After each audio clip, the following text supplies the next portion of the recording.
আসসালামু আলাইকুম বন্ধুরা, কেমন আছেন? আজকে আমি আপনাদের সামনে আবারও একটা নতুন কাহিনী নিয়ে আসছি। আপনারা একটু ধৈর্য সহকারে শোনেন। আপনি ভিডিওটা না টানে সম্পূর্ণ দেখার চেষ্টা করবেন, আপনাদের ভালো লাগবে। আজকে আমার হয়েছে কি, একটা মেয়ে তার মেয়েকে স্টেশন তুলে দিতে গেছে। তার বাবা নেই, বাবা ছোটোকালে মারা গেছে। আর একটা ছেলে আছে, ছেলেটা থাকে কুয়েটে। মেয়েটাকে ওই স্টেশন তুলে দিতে গিয়েছে, শালা এদিকে ট্রেন ছাড়ে দিছে। মেয়েটা তাড়াতাড়ি উঠেছে, একটা লাগজ আছে, লাগজটা তুলে দিতে লাগজের হ্যান্ডেলটা ভাঙে নিচে, ট্রেনের নিচে পড়তে লাগিছে। স্টেশনে মানুষ তো সব চিল্লাচিল্লি করে দৌড়ে আসছে। মাটা কোনো বড় হলে করছে কি, ব্যাগটা হাতে টানে নিয়ে আসতেছে, গা ঘেঁষে ট্রেন চলে গেল। ওইদিকে মেয়েটা কি চিল্লাচিল্লি করতেছে যে মা মা মা করে, মানে নামবে মানুষ, ট্রেনের মানুষ তাকে নামতে দেয়নি। আমি তো বুঝতে পারলাম যে আমার মেয়ে খুব মানে অস্থির হয়ে গেছে। এই জন্য আমি একটু স্থির হয়ে আমি ফোন করলাম যে মা, আমি ঠিক আছি, তুই চলে যা, তোর পরীক্ষাটা দিয়ে তারপরে চলে আসিস। একটা মাই পারে তার সন্তানকে সবচেয়ে উপরের লেভেলে তুলে দিতে। আর এই স্টেশনের মানুষ যখন সম্পূর্ণ দৌড়ে যখন একটে হলো, আমাকে তো একদম আমি হোপলেস খাই গেছি। আমি তো কিছু বুঝতেই পারিনি যে আজ আমি যদি মারা যেতাম তাহলে আমার দুইটা সন্তানের কী হতো, খুব কষ্ট হতো।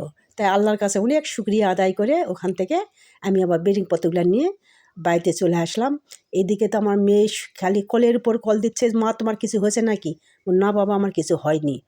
এদিকে ছেলেকে বলিনি, ছেলে দূরে আছে, খালি মেয়ে জানে, আমি ছেলেকে বলিনি। ছেলে পরে যাই আমি জানাচ্ছি।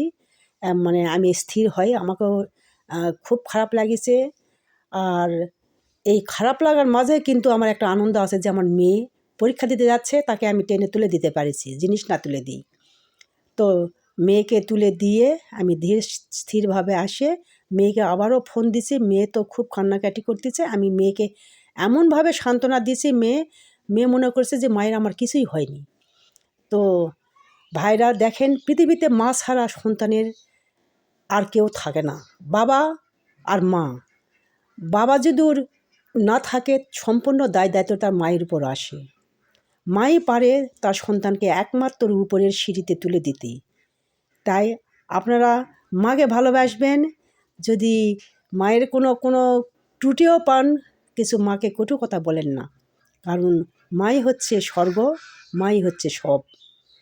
তো আজকে আমার ভিডিও প্রায় শেষ, আর কিছু বলতে চাচ্ছি না। আপনারা ভালো থাকেন। আর একটা কথা, যে মা যখন তার সন্তানকে দোয়া করে তুলে দেয়, তখন পৃথিবীর কিন্তু আল্লাহর আরশ পর্যন্ত তার প্রতি দোয়া করে, প্রতিফলন হয়। এই জন্য মাকে অবহেলা করবেন না, মাকে ভালোবাসবেন। ভালো থাকবেন বন্ধুরা, আল্লাহ হাফেজ, আবারও দেখা হবে।